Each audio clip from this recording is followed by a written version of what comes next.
अजम गौस जो थमनिल कदम साई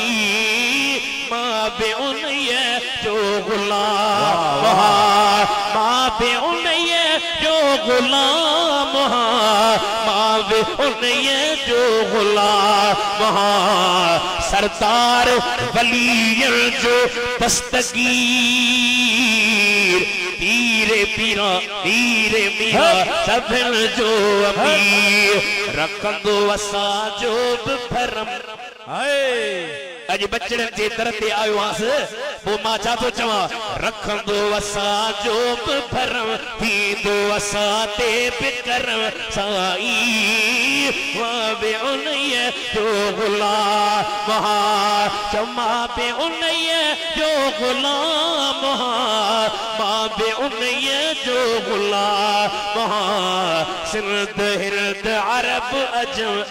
जिलानी खाजे को आथरियो एक न दफो के ई दफा सो आकरियो वाह वाह वाह वाह वाह जिलानी खाजे को आथरियो एक न दफो के ई दफा सो आकरियो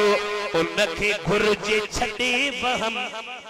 उनखे घुर्जे छड़े वहम हितड़े चवे थी दुसरहम उनखे घुर्जे छड़े वहम हितड़े अचे थी दुसरहम छा चवे साई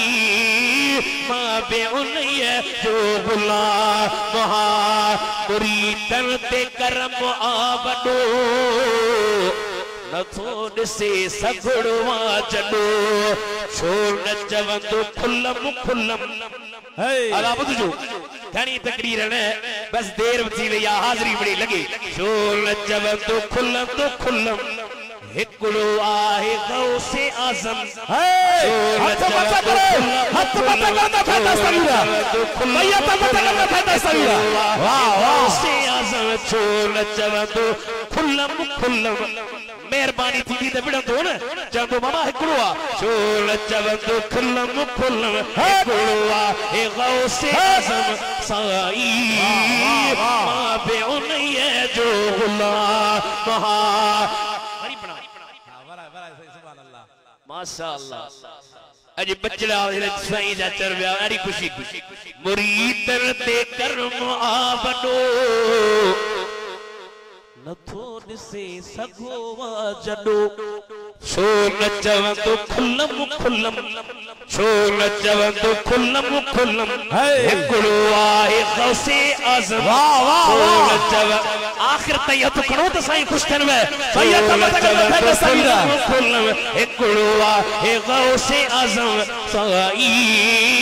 मां बे उन्हे जो गुलाम आ दाहिरी उबैदुल्लाह अर्ज़ता भैया तमत करना फैदा सवीरा वाह वाह सही वाह सुभान अल्लाह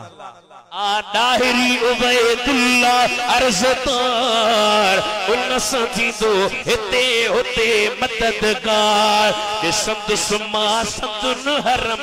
मूला हे बागे इरम सवाई मां बे उन्हे जो गुलाम अरे मुझे मां चवंदुस न जे मानू केर चवे गुलाम थी वने जे माई चवे मुर्सा त मुर्स थी वने ये दस्तगीर जे बचड़न जे दर ते असी चऊं था तेरा गुलाम आयो त गौसे आज़म सैयद अब्दुल कादिर जीलानी जे सीने जो ना है सो असा जो ना है असी उन जा नौकर ही बनायो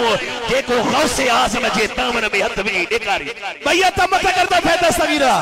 वाह वाह वाह फरमायूं मुझो कदम हर वली जे ईन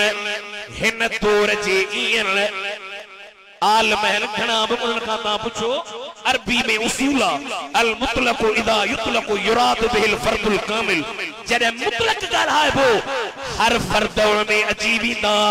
कुल वली अल्लाह इहो कज़ियो कुलियो मंतिक जे लिहाज से पाण फरमाइन था मु अब्दुल कादिर जीलानी जो कदम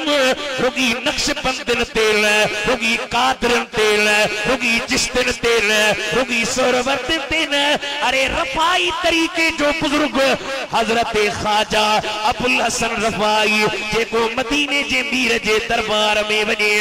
नबी सही बाहर हथ कढण ओ शेख अबुल हसन रफाई जरे बादशाह पीर यो ऐलान फरमायो सुन्नी जमीन ते हेठ लेटी कंध झुकाए तो चवे तो ओ मुर्शिद बगदाद वारा तो जो कदम सिर्फ कंध देन तो जो कदम मुझे मथे ते मुझे अखन